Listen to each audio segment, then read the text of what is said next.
Nous ne savions pas que ce moment-là serait le début de notre belle histoire.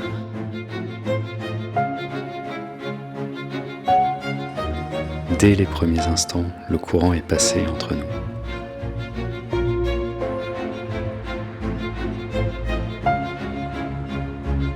Avec toi, je me sens en sécurité. Parfois, tu me fais suer, mais c'est pour mon bien. Même si parfois tu mets du temps à tenir tes promesses, tu te mets en quatre pour moi. Nous avons connu des moments difficiles, mais cela nous a finalement rapprochés.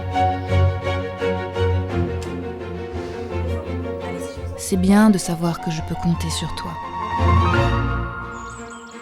J'aime me réveiller à tes côtés. Ça me fait du bien de savoir que tu me soutiens. C'est fou comme tu es toujours attentif aux autres. Parfois, je te trouve bruyant.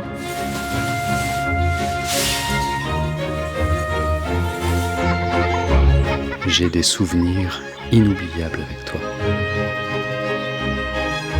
Je ne me lasse jamais de te regarder.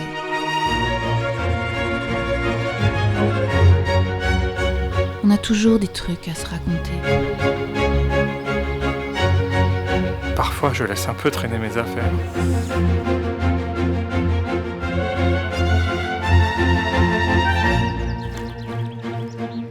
Je me sens bien dans tes bras.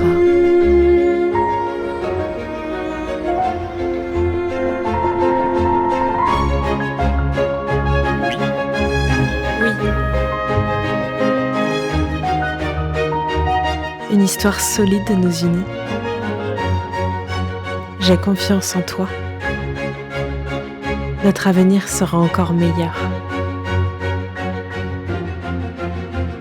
Vincennes, ce lien qui nous unit.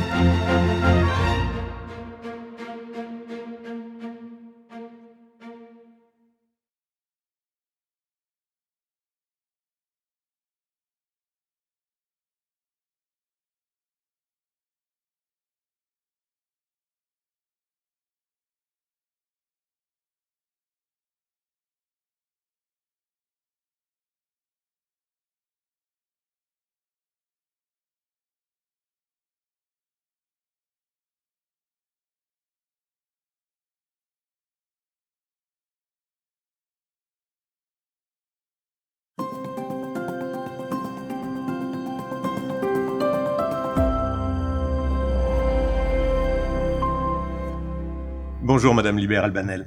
Permettez-moi en premier lieu de vous présenter mes vœux pour cette année 2022, pour vous-même, vos proches, votre entourage et votre belle ville de Vincennes. Quand on est maire d'une ville comme celle-ci, Madame, et que l'on entame une nouvelle année, et que cette année est à nouveau sous le signe de la Covid, on commence nécessairement, je l'imagine, par penser et par parler santé. Quel message avez-vous envie de passer à vos concitoyens, vos concitoyennes dans un contexte sanitaire où l'imprévisible, il faut bien le reconnaître, domine encore et sans doute pour quelques mois? Mais permettez-moi tout d'abord de vous présenter en retour tous mes vœux, et puis je les adresse aussi aux Vincennoises et aux Vincennois. Alors cette année, elle débute avec évidemment beaucoup d'incertitudes, comme vous venez de le dire, une incertitude sanitaire et une incertitude sur la façon dont nous allons vivre dans les semaines qui viennent encore pour quelques temps. Alors ici à Vincennes, comme ailleurs d'ailleurs, nous avons appris à vivre avec cette maladie, avec ce virus. Nous avons fait en sorte de protéger le mieux que nous puissions les Vincennoises et les Vincennois en essayant de leur apporter des masques, en mettant à disposition des tests, notamment en ouvrant encore récemment un centre de dépistage pour les fêtes et qui va encore perdurer pour pouvoir accueillir nos enfants dans le cadre des mesures sanitaires récentes qui ont été prises. Et puis nous avons un centre de vaccination qui fonctionne avec Saint-Mandé et qui, je l'espère, nous permettront encore d'accueillir les Vincennoises et les Vincennois pour nous protéger. En quoi est-ce que 2022 peut se présenter différemment de 2021 selon vous ? Je pense qu'on a tous appris, en fait, en 2020 et en 2021 à gérer cette épidémie. Je parle bien de gestion, on ne peut pas l'éradiquer, pour le moment on ne sait pas le faire, mais on l'a géré. Et ça, pour le coup, c'est vraiment le rôle d'une collectivité, d'un maire et de son équipe, et de tous les services municipaux pour faire en sorte que nous puissions nous protéger et nous organiser en fonction de ces pandémies, pour faire aussi en sorte que les services publics de proximité continuent à fonctionner. Nous sommes ici dans une bibliothèque, dans une médiathèque, et on peut se dire qu'ici à Vincennes, on a toujours ouvert le plus possible, dès lors qu'on le pouvait, tous nos services publics malgré la pandémie. Les difficultés partagées rapprochent les habitants d'une ville? Oui, je crois, pendant que l'épidémie, les premiers confinements en tout cas, on a vu énormément de bonne volonté s'est dévoilée, des gens qui n'avaient pas forcément pris le temps de se consacrer aux autres et qui spontanément sont venus nous voir pour nous aider. Je pense à la réalisation de masques, je pense à la distribution des masques, je pense au partage des repas auprès des personnes les plus âgées, et on a effectivement identifié des gens que nous n'avions jamais vus et qui spontanément sont venus nous voir, et ça c'est vraiment intéressant pour un maire et pour une équipe municipale de voir cet élan finalement assez spontané de générosité et de solidarité de ses habitants. Alors, ce lien entre ville et population, vous en parlez comme on parlerait d'un couple ou d'une famille, avec une certaine fierté d'ailleurs. Hein. La ville, c'est un lien qui unit une communauté d'âme bien plus qu'une ville, c'est ce que vous avez même écrit. Qu'est-ce qui peut mettre en péril ce lien ? Les sujets qu'on vient d'aborder, quand on a des opinions assez différentes, je pense qu'il faut qu'on écoute, qu'on prenne le temps, et c'est tout l'objet d'un maire, en tout cas d'une équipe municipale, c'est d'écouter et de convaincre en tout cas, d'essayer de convaincre et de faire en sorte que on explique les choix que nous prenons, des décisions que nous prenons, que nous les expliquions, et ça passe évidemment par des rendez-vous de quartier, quand on peut les faire, par de la concertation avec les habitants. Notre programme, les habitants le connaissent. Maintenant, il faut qu'on assure la mise en œuvre, mais tout ça, ça doit faire l'objet d'une écoute particulière. Et sans cette écoute, qui à mon avis est le rôle d'un maire et de cette équipe municipale, c'est évidemment très compliqué. Et pendant la pandémie, un maire a été privé pour un certain temps de ce lien avec ses habitants. Et c'était pour nous très, très frustrant, j'allais dire, de ne pas sentir ce lien avec les habitants. Alors vous avez, comme c'est assez normal pour un maire, une ambition pour votre ville, et en bon architecte, en bon gestionnaire, en bon chef d'état-major, vous avez des plans en cours, des plans à venir, et donc des objectifs qu'on va bien sûr évoquer avec vous. Et on va parler aussi de cette participation que vous venez d'évoquer. Mais avant de parler plans, je voudrais qu'on parle de ce qui est peut-être plus ambitieux encore, c'est d'un pacte. Un pacte que vous proposez à vos concitoyens, aux Vincennoises et aux Vincennois. Un pacte éco-citoyen pour 2022. Expliquez-moi ce qu'est un pacte citoyen. Alors, que vous l'entendez, bien évidemment. Bien sûr, notre pacte éco-citoyen, en fait, il s'inscrit dans une continuité. Vincennes a été une des premières villes, en tout cas du Val-de-Marne, à écrire et à mettre en œuvre ce qu'on appelait un agenda 21, c'est-à-dire une série d'actions qui nous permettent de traiter le sujet du développement durable et évidemment de la transition écologique.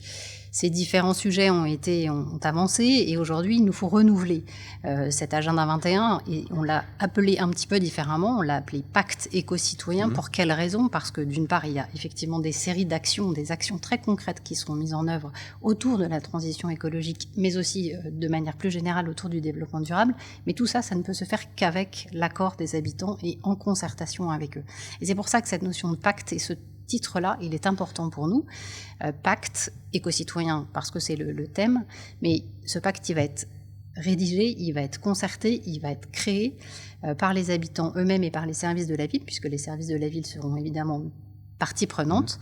Et c'est tout le sens que l'on veut donner à ce terme et à l'ambition que nous donnerons à ce plan d'action, finalement, autour de la transition écologique et du développement durable. Je note au passage que vous préférez parler de citoyens que d'administrés.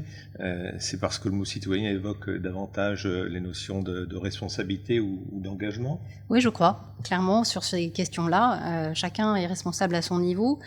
Si chacun, à son niveau, ne fait pas l'effort qu'il faut pour traiter de cette transition écologique, on peut espérer que chacun le fasse au niveau communal, au niveau territorial, au niveau régional et puis au niveau national et au-delà. Mais chacun a sa part à jouer et sa partition à jouer dans ce dispositif. Et c'est bien tout l'objet de nos ateliers de concertation pour voir ce qui relève de chacun à son propre niveau, au niveau de sa maison, de manière individuelle, et puis au niveau municipal, bien entendu, avec l'ensemble de nos services municipaux. Alors précisément, Vincennes a été, vous l'avez dit, précurseur en matière d'administration éco-responsable. Ce pacte ce sera donc d'une certaine manière une continuité. La loi de transition énergétique confie aux collectivités des responsabilités particulières en matière de lutte contre le réchauffement climatique, par exemple. Comment la ville de Vincennes s'inscrit-elle dans cette mission et dans ce cadre plus général et législatif ? En fait, on a travaillé beaucoup à la réalisation d'un diagnostic initial pour voir quelles étaient les actions qui allaient avoir un impact important. Les premiers agendas que nous avons réalisés étaient pour moi des agendas plus de sensibilisation, même s'ils ont eu des résultats concrets. Mais là, nous devons accélérer et donc nous devons avoir des actions définies qui ont un impact fort. Donc nous avons travaillé à la réalisation d'un diagnostic qui nous a montré que finalement, il y avait quelques secteurs sur lesquels nous devions, à notre échelle, avoir une action vraiment renforcée. Je pense notamment à tout ce qui est isolation thermique au niveau des bâtiments, de tout ce qui est transport aussi, de faire en sorte que la voiture et l'espace soient partagés entre la voiture, la bicyclette et d'autres modes de mobilité simple, comme la marche tout simplement. Voilà, donc nous avons défini sur la base de ce diagnostic des actions qui seront creusées avec l'ensemble de nos ateliers et par les citoyens, de manière à définir un plan d'action qui aura des impacts et qui soit accepté par les citoyens, voire porté par eux, avec cette notion, vous l'avez très bien dit, de responsabilité collective que chacun d'entre nous, en tant que citoyen, avons au niveau d'une ville. Si je prends la qualité de l'air, par exemple, vous êtes satisfaite de l'évolution de cette qualité sur la commune et bien évidemment la banlieue, j'allais dire, de Vincennes?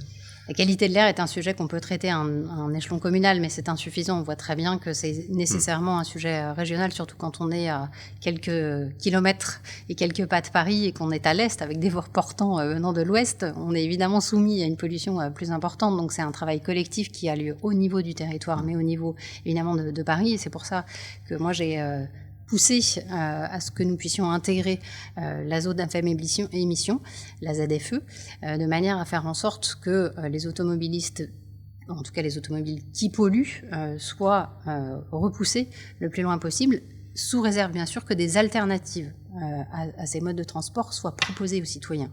Et c'est, je crois, une des solutions, c'est de faire en sorte que le maillage local en termes de transport en commun soit effectivement efficace, ponctuel, et qu'il desserve évidemment le plus possible l'ensemble de nos collectivités. Quand on est une des villes les plus denses de France, est-ce que c'est pas un peu difficile de prétendre à la meilleure des qualités de vie ?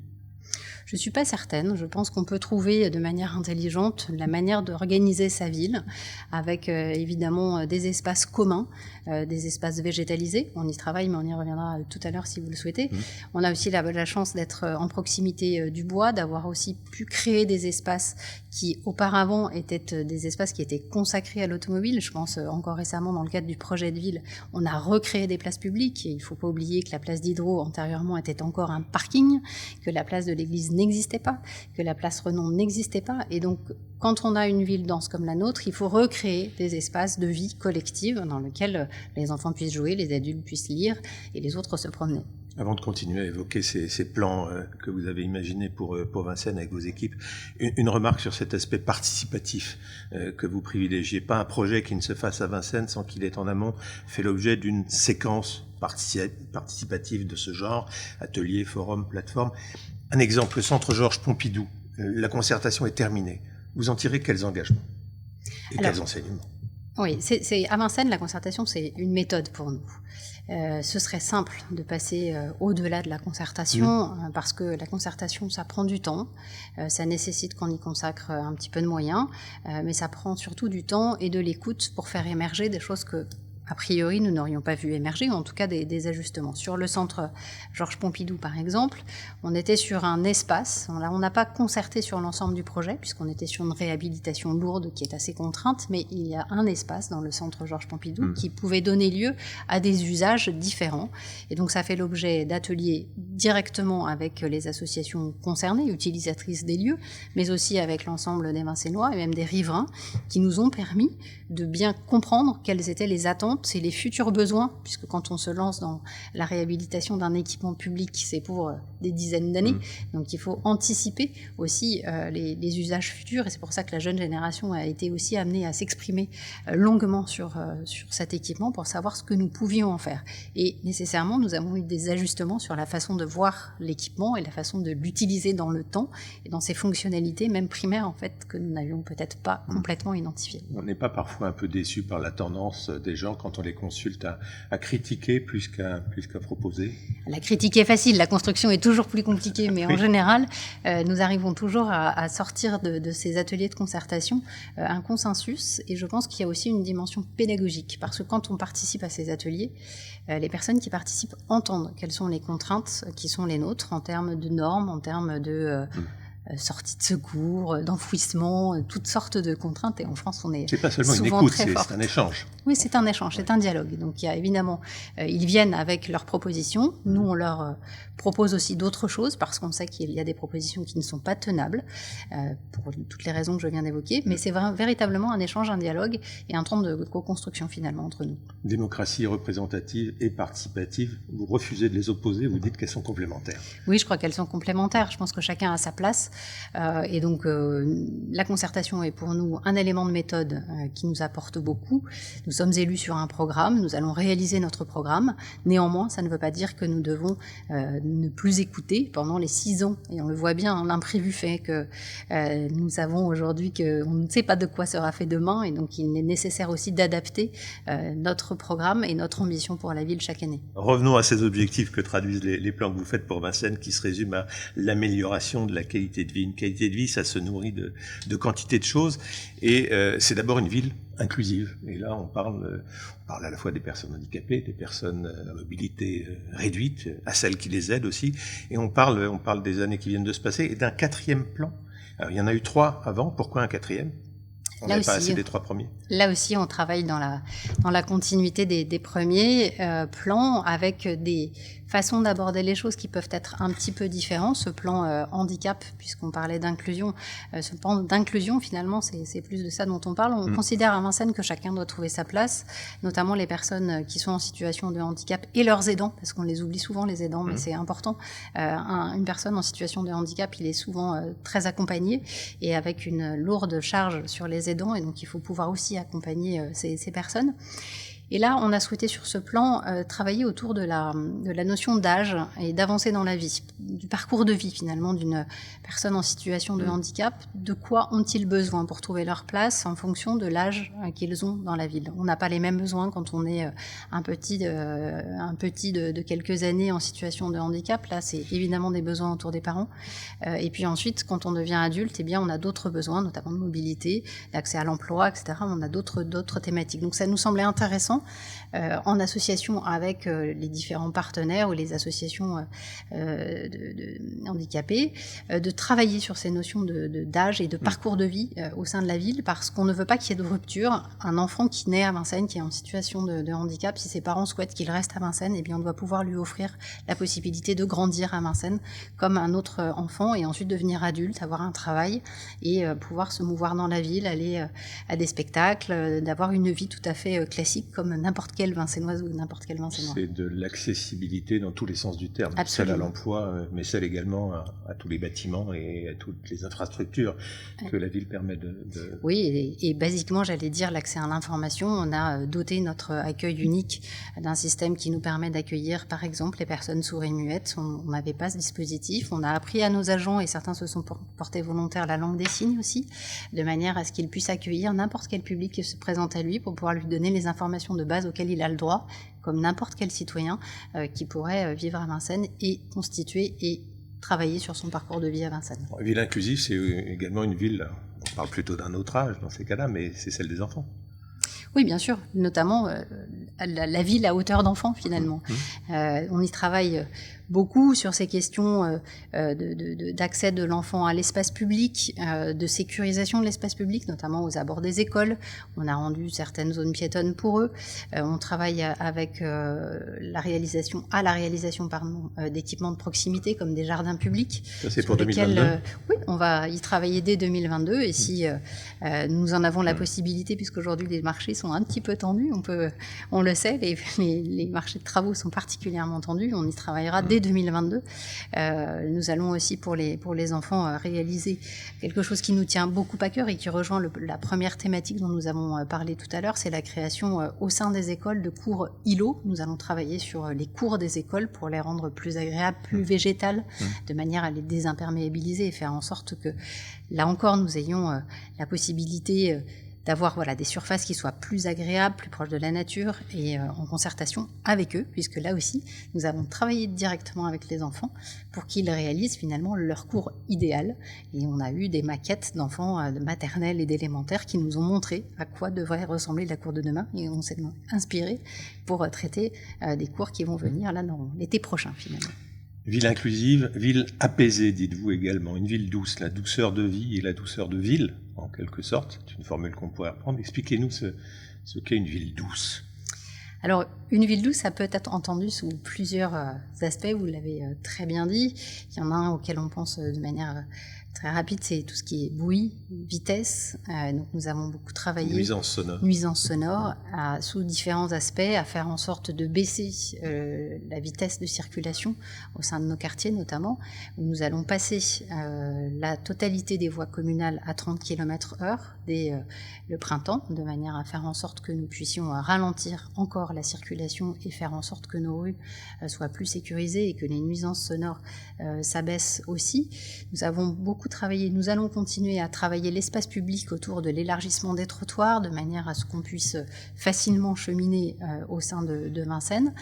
Déjà bien commencé, ça. Oui, ça on a déjà bien commencé, mais il nous reste encore quelques trottoirs sur lesquels nous devons encore élargir pour plus de fluidité, tout simplement, et puis pour qu'une maman avec une poussette, car une personne à mobilité réduite puisse tout simplement traverser Vincennes et se rendre sur le lieu sur lequel il souhaite se rendre.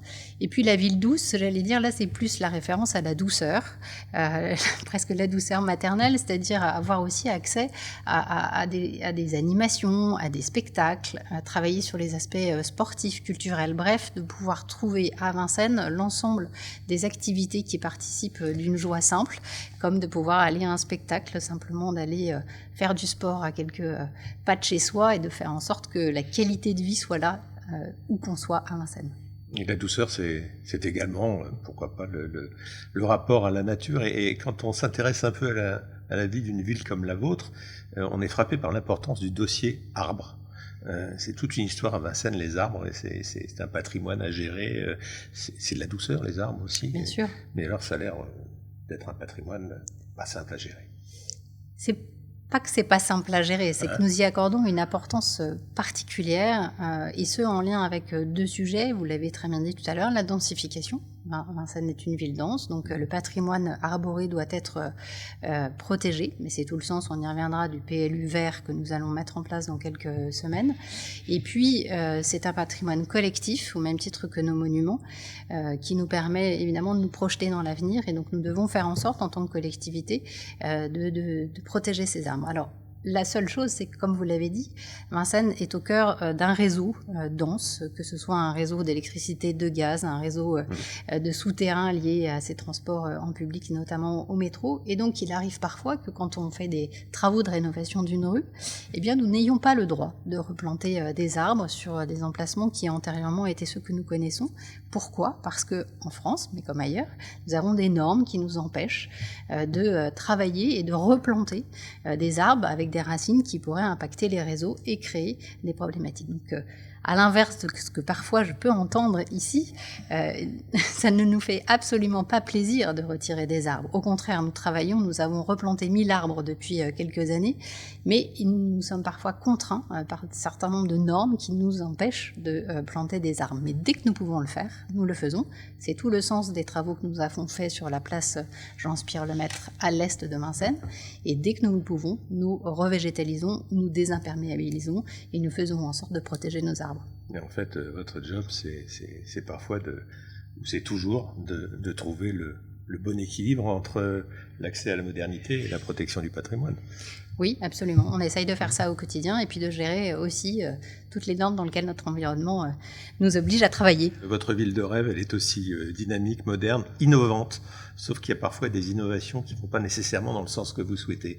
Et je veux parler par exemple de cette nouvelle tendance qui semble vouloir surfer sur la base du repli sur soi, du chacun chez soi, du télétravail et ce qu'on peut appeler ce que vous nommez le dark commerce. Expliquez-nous de quoi il s'agit exactement.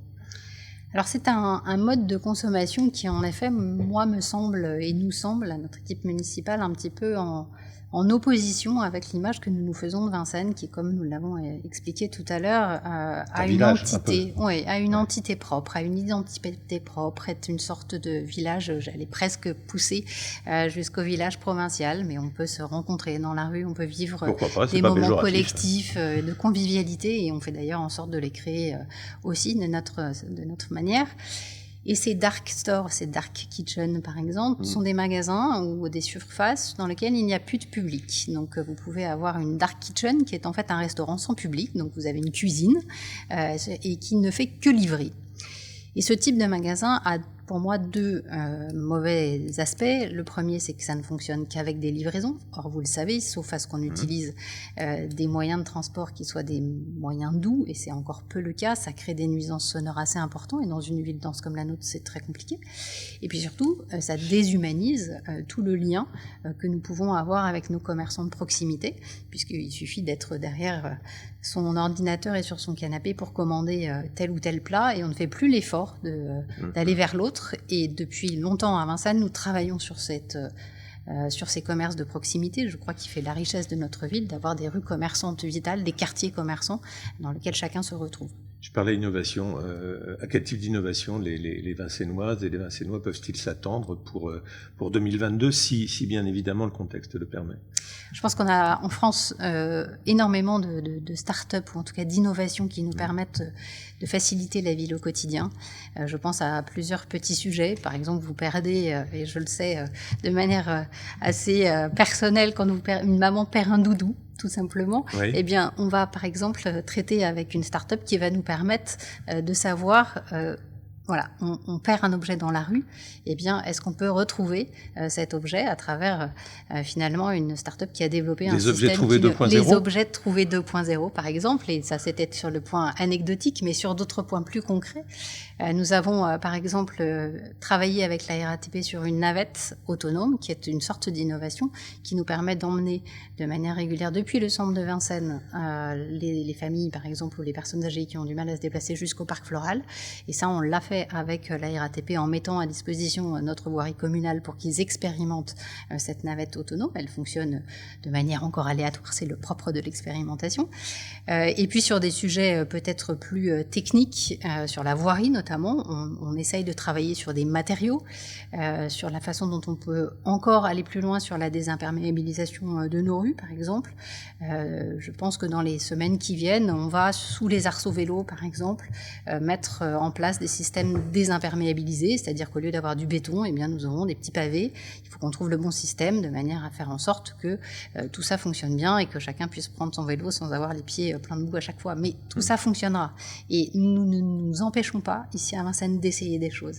C'est parfois compliqué pour les citoyens parce qu'ils peuvent considérer que innover et se tromper, c'est parfois gâcher l'argent public, mais c'est aussi comme ça que nous avançons et que nous faisons en sorte de faire évoluer notre ville. Le trio magique sport, culture, tourisme, vous allez pouvoir gérer ça correctement cette année. Il y a déjà eu, j'imagine, un petit peu de retard de prix l'année dernière. Vous allez essayer de compenser ce retard ou vous faites une page blanche et vous reprenez sur d'autres bases? Non, je pense qu'on a pris, comme tout le monde, on a tous pris un peu de retard, notamment dans nos travaux importants. Il y a un sujet sportif qui nous tient à cœur, c'est la construction du gymnase de l'Est de Vincennes, qui est accolé au lycée, qui sera un lycée à section internationale, en lieu et place de l'ancienne cité industrielle. Ce gymnase est maintenant en cours de construction. Il sera livré d'ici quelques mois. Il permettra à des associations sportives de venir compléter leur offre et peut-être à de nouvelles aussi de proposer autre chose en Vincennois. Alors bien sûr, ces travaux, ils prennent tous un peu de retard en ce moment à cause des difficultés de livraison et de fourniture des matières premières, mais nous tenons le cap et nous ferons en sorte de pouvoir réaliser ces équipements sportifs, en tout cas cet équipement sportif qui sera de qualité, de même que nous travaillons avec le rythme soutenu que nous avons évoqué tout à l'heure sur le centre culturel et sportif Georges Pompidou pour faire en sorte qu'il soit livré d'ici quelques années maintenant. Faire de Vincennes un pôle touristique, c'est envisageable à court terme? Je pense que nous avons quelques qualités à Vincennes qui doivent se développer autour du château, bien sûr, qui est pour nous un patrimoine inestimable et que nous pouvons encore mettre davantage en valeur, même si, comme vous le savez, le château de Vincennes n'appartient pas à la ville de Vincennes et nous devons donc collaborer avec le ministère des Armées et le ministère de la Culture pour l'ouvrir encore davantage. Et puis, bien entendu, il y a le bois, le parc floral, le zoo. Tout ça sont des lieux qui n'appartiennent pas à la ville de Vincennes, puisqu'ils sont situés dans le bois de Vincennes qui est à Paris, mais qui participent de l'image de Vincennes et pour lesquels les Vincennois, évidemment, les apprécient beaucoup. Et si je rentre un peu plus dans le détail sur le dossier culture, qu'est-ce qu'on peut imaginer à l'agenda culturel de Vincennes cette année ? Eh bien, si les conditions sanitaires nous le permettent, c'est une année de festival à Vincennes avec, entre autres choses, le festival America qui fêtera sa 10e édition et donc ses 20 ans. C'est un festival de littérature américaine où chaque année nous avons un auteur en résidence qui est à Vincennes pour quelques mois et qui participe avec les écoles à faire comprendre en fait quel est le rôle d'un auteur, d'un écrivain et qui a un échange systématique avec certaines écoles de Vincennes et pour qui fait découvrir, pourquoi pas, et surtout permettre de découvrir la littérature américaine et qui se fait en partenariat avec la librairie 1000 pages qui est une librairie indépendante que les Vincennois aiment beaucoup ici à Vincennes. Donc ça, ce festival, il aura lieu, je l'espère, en septembre. Et avant ça, nous avons le Vincennes Image Festival qui est un festival de photos amateurs quasi professionnels qui est d'une excellente qualité et qui se tiendra évidemment dans les rues de Vincennes mais aussi dans certains espaces publics intérieurs qui nous permettront là aussi de confronter sur une thématique particulière les points de vue des photographes et d'exposer un certain nombre de photographies puis aussi de dialoguer avec des photographes. Et puis nous aurons le festival Afrique en marche qui est un festival qui a pour objet de mieux faire connaître l'Afrique et tout son potentiel de développement et la qualité de sa culture. Et ce festival aura lieu au mois d'avril cette année, puisque la fois précédente, nous avions dû l'annuler à cause du Covid. Et à côté de ces festivals qui sont des temps importants et attendus, puisque les Vincennois les connaissent très bien maintenant, il y a évidemment tout ce que nous faisons tout au cours de l'année pour la culture. Je pense notamment à toute notre saison culturelle qui a lieu ici, dans l'auditorium à Pompidou et en partenariat avec Sorano. Et puis nous y sommes ici dans cette médiathèque, un certain nombre de possibilités qui sont offertes aux Vincennois, notamment autour de la thématique de la lecture. Je pense notamment cette année, nous continuerons à développer notre fonds 10. On parlait tout à l'heure de l'inclusion. C'est un fonds de lecture, ce sont des livres qui sont proposés et destinés aux enfants qui ont, par exemple, qui rencontrent des difficultés à la lecture avec la dyslexie ou d'autres soucis de ce type-là. Et toutes les animations culturelles, je pense à la lecture des contes, toutes les animations pour les adolescents avec Adolire et pour nos personnes plus âgées qui ont parfois quelques difficultés avec le numérique, nous développerons le pass numérique qui nous permettront d'accéder plus facilement et de prendre des cours et des formations autour de l'utilisation de tout ce qui concerne le numérique, les ordinateurs, les tablettes, et qui leur permettront de continuer à être connectés au monde. Vous aimez bien dire, Madame le maire, que ce qui vous guide, c'est l'action. 2022, année électorale, quand on émerge une source de problèmes supplémentaires, c'est moins facile, ou on a davantage la paix pour gérer la ville, c'est quoi ? Sur une élection nationale, je pense que les Vincennois ne se trompent pas et font très bien la différence entre des élections locales et des élections nationales. Je pense que nous aurons certainement un certain nombre de sujets qui pourront apparaître pendant la campagne, si tant est qu'il y ait vraiment une campagne pour les présidentielles, qui peuvent faire l'objet d'ailleurs d'un débat local. Tous les sujets nationaux peuvent avoir des répercussions locales et c'est aussi l'occasion pour nous d'en discuter. Le maire doit pousser ses administrés à s'exprimer puisque c'est dans l'ADN de la ville, si je vous ai bien compris. Moi, je le fais de manière très régulière. J'organise, quand je le peux, en fonction des conditions sanitaires, ce que j'appelle un café avec votre maire. Et c'est pour moi l'occasion de croiser des Vincennois qui s'inscrivent de manière volontaire. On est une douzaine et on traite des sujets Vincennois bien entendu, mais aussi de certains sujets de société qui nous permettent, et moi qui me permet de prendre le pouls aussi de la ville à travers ce que me disent chacun de ces Vincennois qui peuvent être de tous horizons et qui peuvent avoir des ambitions différentes pour leur ville. Je pense que l'expression des Vincennois et des Vincennoises est pour nous un atout formidable en tant qu'équipe municipale et nous essayons d'aller à la rencontre des Vincennois autant que nous le pouvons dans les conditions actuelles et c'est d'ailleurs tout le sens de ce qui va se faire au courant du mois de janvier puisque les vœux ont été annulés, mais par contre nous tenons à avoir ce temps d'échange et donc nous irons à la rencontre des Vincennoises et des Vincennois à travers ce qu'on appelle des temps les élus à votre rencontre sur les différents marchés de la ville où nous pourrons prendre le temps déjà de se souhaiter la bonne année et puis pourquoi pas échanger sur un certain nombre de projets ou certains débats de manière très ouverte pendant ces temps de marché. Merci madame pour cet échange et encore une très bonne année 2022. Merci.